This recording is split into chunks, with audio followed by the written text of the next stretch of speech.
যে কলবে ইশকের সুরা সঞ্চিত নহে, সে কলব মায়ার গহ্বরে অন্ধকারে নিমজ্জিত। আর যে অন্তর জিকিরের জ্যোতি দীপ্তমান, তাহাই আরশের প্রতিচ্ছবি।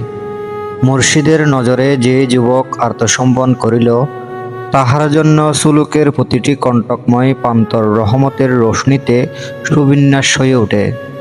নফসের তজল্লি বিনাশ না ঘটিলে হাকিকতের সূর্য উদিত হয় না।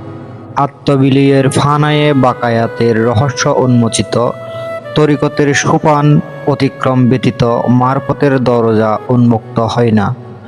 শরীয়তের আনুগত্যই হাকিকতের মূল স্তম্ভ।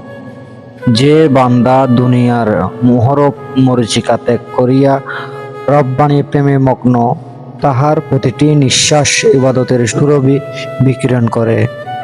ফরমাইয়াছেন গৌসুল আজম আহমদুল্লাহ মাইজভান্ডারী রাদিয়াল্লাহু তাআলা আনহু।